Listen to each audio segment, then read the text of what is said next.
Okay, so now we're going to talk about how to create a little bit of space for the person that you're playing with. So what we're going to do with this is play the same groove that we played before for about 8 bars, set that up, and then I'm going to create a little bit of space for Paul.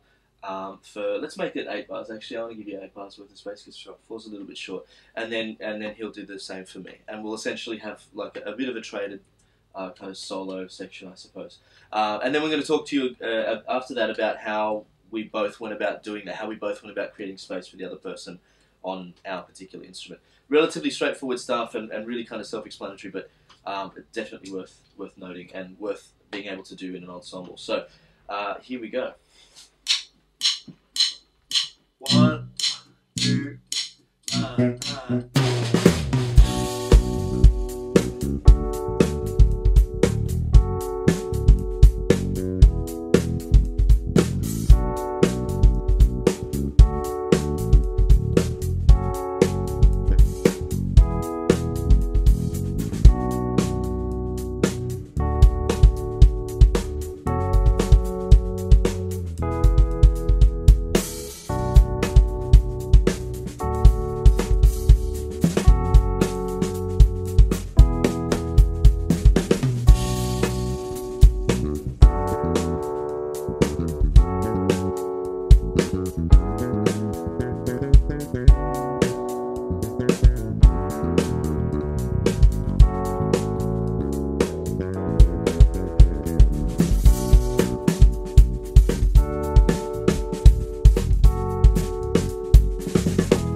Okay, so that went a little bit longer than I thought it would, which is just a sign we're having fun.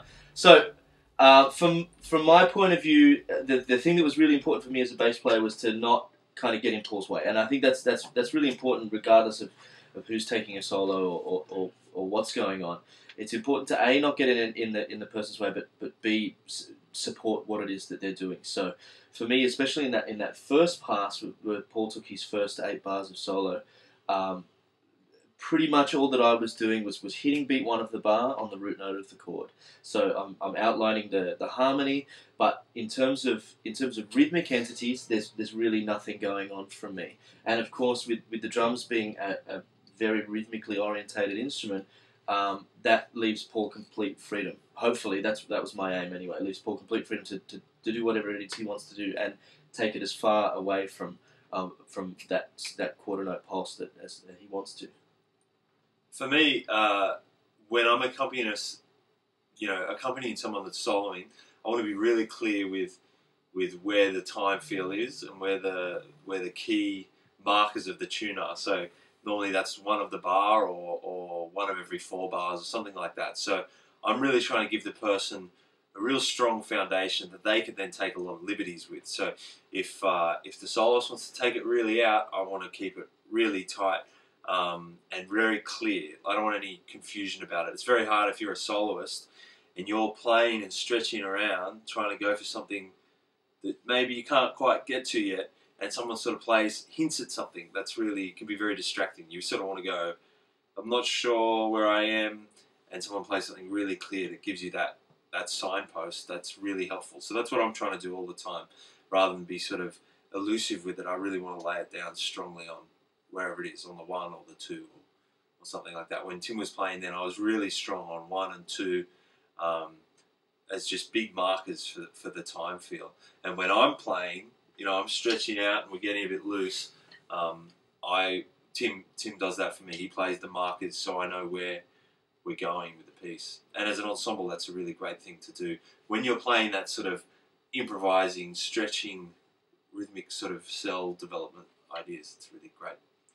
Something else to really be aware of as well is what you kind of want from your ensemble when you are taking a solo. So if Paul's a HSC student and it's his job to showcase what he can do on his instrument, so as a result of that, he needs to play out and show the markers what it is that he can do.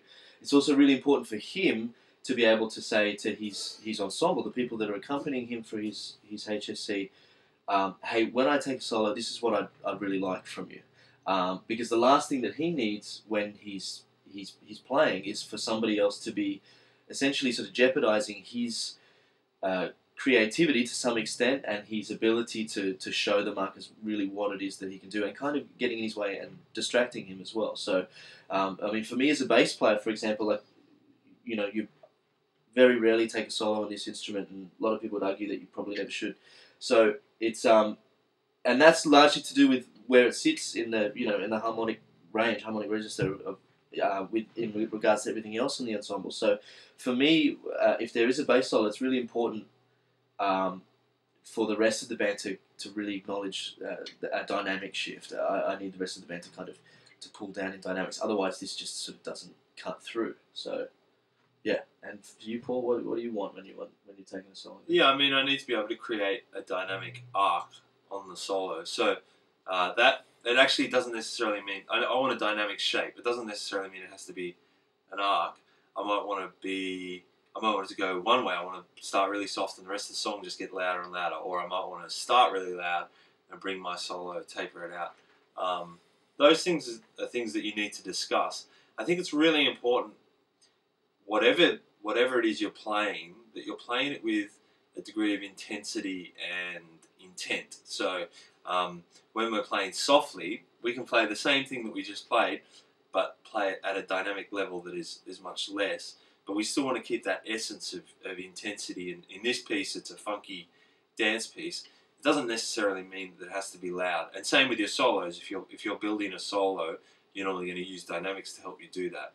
But it doesn't mean that because it's soft, it lacks intensity. It's like when what you want to think about with that sort of thing is like when the villain whispers, it's very intense. Like if you're watching a movie and the villain's whispering, that intensity, you want to try and maintain that, and then that's the soft thing. So yeah, that's what I'm trying to think about when I'm soloing and developing with dynamics anyway. That intensity has to remain the same. And when I get louder, I don't want to be getting overly intense. I don't want to speed up and sort of go crazy. It's just sort of the intensity of the piece has to maintain. You want it to have a big feel the whole way through. Cool. If you've got any questions, feel free to leave them in the comments section and we'll get back to you on that. But yeah, try this out with your band and see how you go.